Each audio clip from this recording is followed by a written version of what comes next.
Grande dia, meus amigos. O marreco de Maringá, Sérgio Moro, acaba de se tornar réu no STF por calúnia ao ministro Gilmar Mendes. É isso mesmo, por unanimidade, tá? A primeira turma do STF decidiu aceitar aí a denúncia apresentada contra o marreco de Maringá, Sérgio Moro, por declarações ofensivas contra o ministro Gilmar Mendes. Agora, Moro vira réu no caso e será aberta aí uma ação penal. No final do processo, o STF terá que decidir se ele será condenado ou absolvido no caso. O marreco foi denunciado por calúnia pela PGR, tá? Em abril do ano passado, após vir à tona aí um vídeo em que ele ligava Gilmar Mendes à compra de habeas corpus. Se você não sabe de que vídeo eu tô falando, eu vou deixar aqui o trechinho para você conferir. Não, isso é fiança, é instituto para comprar um habeas corpus do Gilmar Mendes. Não, tá muito baixo. A ministra Carmen Lúcia, que é relatora do caso, defendeu que havia elementos para que a denúncia fosse aceita. Ela também rejeitou a preliminar apresentada pela defesa do marreco de que o processo não deveria tramitar no Supremo e sim na primeira instância. E aí os demais ministros seguiram a posição da ministra aí como Alexandre de Moraes, Luiz Fux, Cristiano Zanin e Flávio Dino. Inclusive o Dino, ao se manifestar, apontou ali ser muito grave a acusação de que um juiz compraria sentenças, né? E que esse tipo de ofensa não é aceitável. Abrindo espaço ao exercício do devido processo legal, acompanho a eminente relatora quanto ao recebimento da denúncia. Eu acompanho integralmente o voto da ministra Carmen Lúcia. Eu estou acompanhando integralmente o voto da eminente relatora, senhor presidente. Eu também acompanho integralmente a eminente relatora. Não vejo a inépcia na inicial.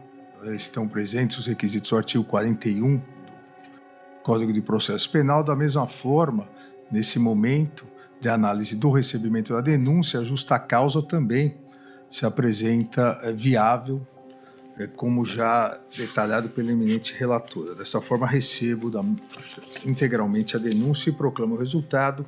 A turma, por unanimidade, recebeu a denúncia ofertada pela Procuradoria-Geral da República contra Sérgio Fernando Moro, pelos crimes previstos no artigo 138, pelo crime previsto no artigo 138, as causas de aumento de pena do artigo 141, inciso 2º, 3º, 4º e também o parágrafo 2º, todos do Código Penal.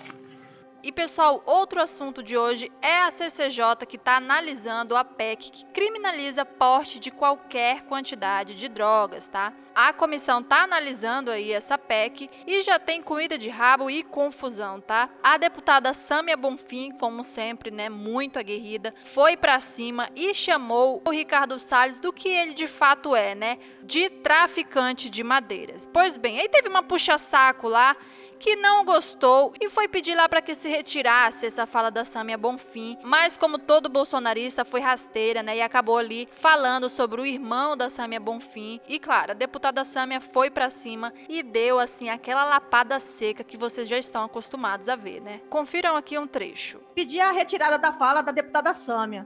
Ela não concordar com o tema não dá o direito dela ofender nenhum deputado. Aqui não tem traficante de madeira, não. Se ela está tratando de traficante, ela tem que conversar com o pessoal lá do Morro do Rio de Janeiro, que cometeu crime gravíssimo e ela sabe qual que eu estou falando. Sabemos, a ciência sabe que, por exemplo, o álcool é uma droga muito mais nociva à saúde da população. Inclusive, não há quantidade que não seja nociva à saúde das pessoas. Nem por isso se propõe que o álcool seja criminalizado aos usuários. E nem deveria, sabe por quê? Porque quando se torna crime, a pessoa que tem alguma questão de saúde, ela simplesmente não vai procurar o tratamento. Porque a partir do pedido de ajuda, do relato do consumo que ela está fazendo, ela pode vir a ser criminalizada. Ela pode vir a ser processada. Então, a criminalização não é uma preocupação com o usuário. Ao contrário, ela torna a vida do usuário ainda mais difícil. Muito mais difícil com que ele possa procurar um tratamento de saúde. E, portanto, a gente deveria tratar como uma questão de saúde pública e não como uma questão de crime. E muito me espanta esse relatório ser feito por um traficante de madeira querendo criminalizar o usuário. Presidente, só agradecer ao deputado, pedir a retirada da fala da deputada Sâmia. Ela não concordar com o tema não dá o direito dela ofender nenhum deputado. Aqui não tem traficante de madeira, não. quer comparar traficante que tira a vida de crianças, vida de adolescentes, destrói famílias, dá despesa para o Estado e vem ofender um deputado. Eu acho que a gente tem que discutir o assunto e não ofender as pessoas. Se ela está tratando de traficante, ela tem que conversar com o pessoal lá do Morro do Rio de Janeiro, que cometeu crime gravíssimo e ela sabe qual que eu estou falando. Então, respeito, é bom e a gente gosta. Obrigada, presidente. A pessoa tem que ter uma moral de esgoto para usar o caso do meu irmão numa discussão como essa.